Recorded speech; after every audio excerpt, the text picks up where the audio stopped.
सन 1963 से देश की जानी मानी साप्ताहिक पत्रिका धर्मयुग में कार्टून कोना ढब्बू जी की शुरुआत हुई थी और लगभग 3 दशक तक ढब्बू जी का जादू छाया रहा था। वही ढब्बू जी धर्मयुग तो अब दुनिया में नहीं है। धर्मयुग पत्रिका के बंद हुए कई साल गुजर चुके हैं, कई दशक बीत चुके हैं, लेकिन कागज के पन्नों से उतरकर ढब्बू जी अब बंबई की सड़कों पर अपनी संस्था ड्रॉप डेड को लेकर पानी की लड़ाई लड़ रहे हैं। पानी के दुरुपयोग की लड़ाई में जुटे ढब्बू जी एकदम प्लम्बर बने हुए हैं। ढब्बू जी यानी हम सब के प्रिय कार्टूनिस्ट आबिद सुरती। वो एक जमाना था जब धर्मयुग के संपादक, यशस्वी संपादक थे धर्मवीर भारती। धर्मवीर भारती की टीम में सुरेंद्र प्रताप सिंह, उदयन शर्मा, रविंद्र कालिया जैसे एक से एक बेहतरीन जर्नलिस्ट थे।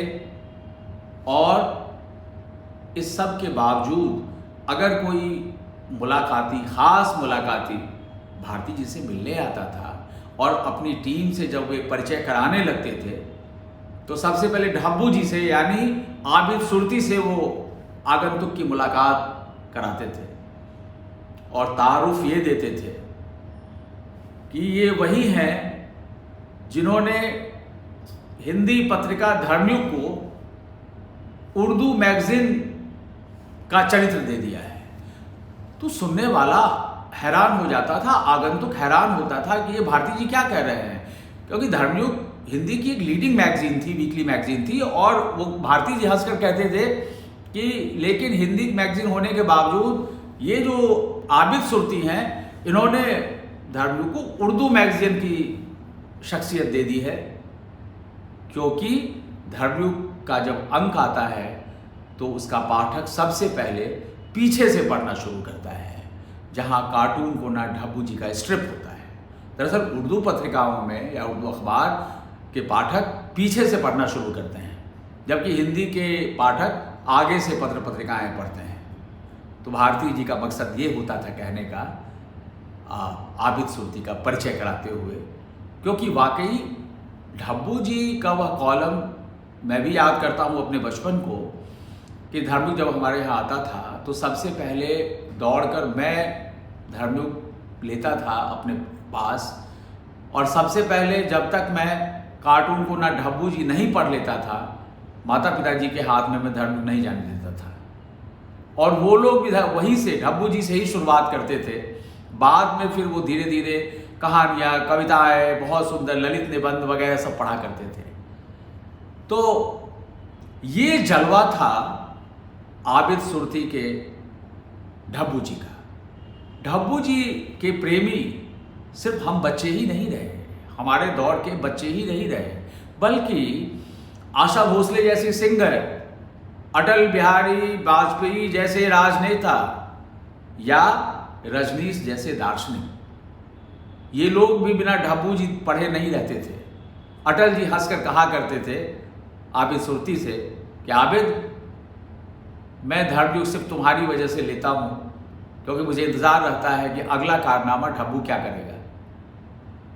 और रजनीश तो बाकायदे अपने प्रवचनों में कोट करते थे ढब्बू जी को, कुछ इस तरह कि एक कार्टून स्ट्रिप में ढब्बू जी के हाथ, ढब्बू जी मुर्गा लेकर अपनी बेगम के लिए जा रहे हैं और एक चील अचानक उस मुर्गे को लेकर उड़ जाती है। ढब्बू जी खाली हाथ हैं, लेकिन वो खुशी से नाचने लगे हैं। लोग हैरान हैं कि इनके हाथ से चील मुर्गा लेकर उड़ चुकी है और ये खुशी से नाच रहे हैं। ढब्बू जी ने हंसते हुए कहा कि दरअसल चील तो मुर्गा हमारे हाथ से लेकर उड़ गई है, लेकिन मुर्गा बनाने की रेसिपी तो मेरे पास है, ये कैसे मुर्गा बना पाएगा। आचार्य रजनीश यानी ओशो अपने धार्मिक प्रवचनों में कहा करते थे कि आज के धर्म गुरुओं की स्थिति वैसी ही हो गई है जो ढब्बू जी के हाथ से मुर्गा तो लेकर उड़ जाते हैं, लेकिन उसकी रेसिपी उन्हें नहीं मालूम है। यानी धर्म का जो मृत स्वरूप है वो अपने सीने से चिपटाए तो उड़ रहे हैं आकाश में और जलवे दिखाने की कोशिश कर रहे हैं, लेकिन उसका व्यावहारिक रूप वह आम जनसाधारण को नहीं बता पा रहे हैं।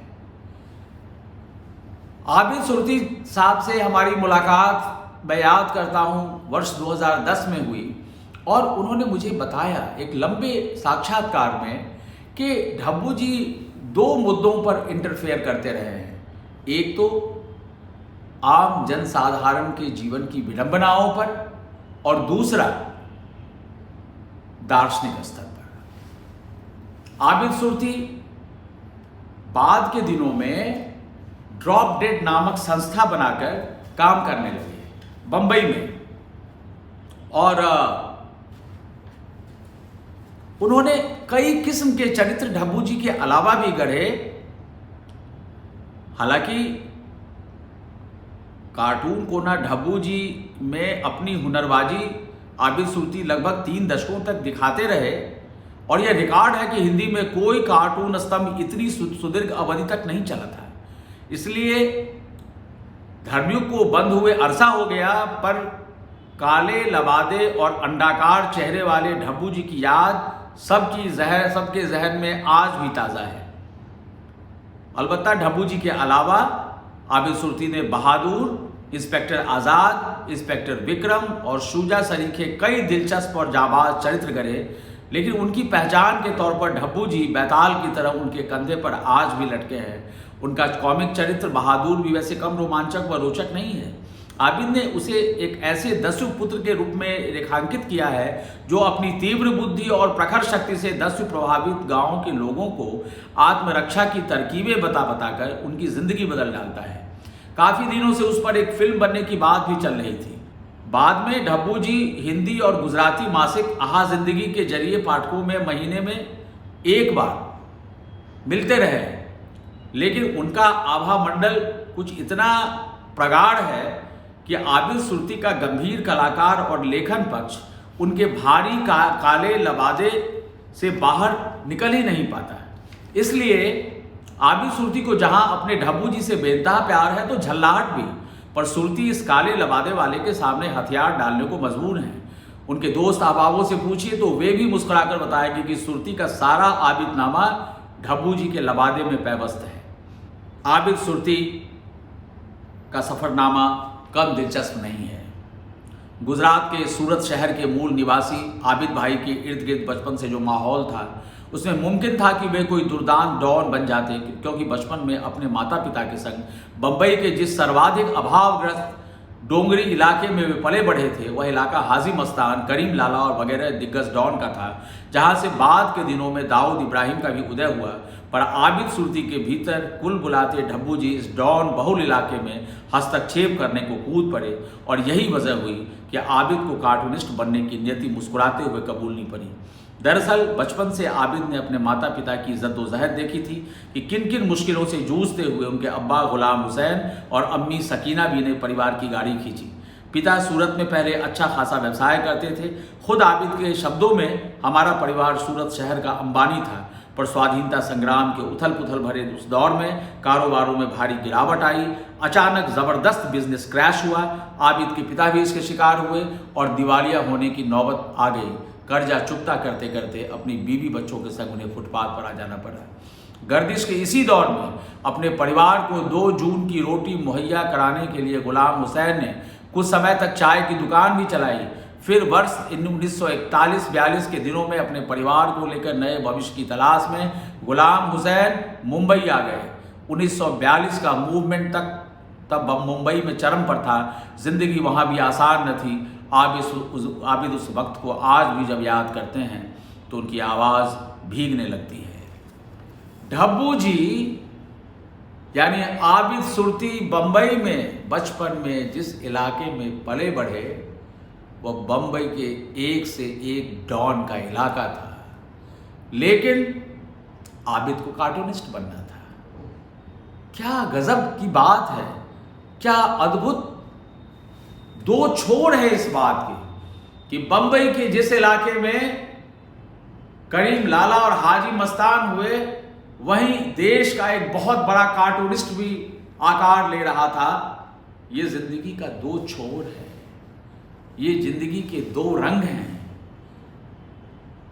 क्या आबिद सुरती अगर कार्टूनिस्ट नहीं होते तो डॉन होते? आबिद से पूछिए। आबिद मुस्कुरा कर कहेंगे, ढब्बू जी अपने किस्म का डॉन है, जो जिंदगी की खूबियों के बारे में, अच्छाइयों के बारे में रोशनी दिखाता है। वह काले पैसों और काले सोनों का व्यापार नहीं करता, वह जिंदगी के हसीन खूबसूरत रंगों की कहानी कहता है और रास्ता बताता है। और आज वही ढब्बू जी ड्रॉप डेड संस्था की ओर से बंबई महानगरी में पानी की लड़ाई लड़ रहा है। दरअसल ढब्बू जी का पूरा चरित्र वाव उस पानी की लड़ाई की दास्तान रही है, जिससे हम आज भी रूबरू हो रहे हैं। और खासकर बंबई महानगर के निवासी आबिद सुरती के इस जिहाद, ड्रॉप डेड के जिहाद से तो भली भांति परिचित है।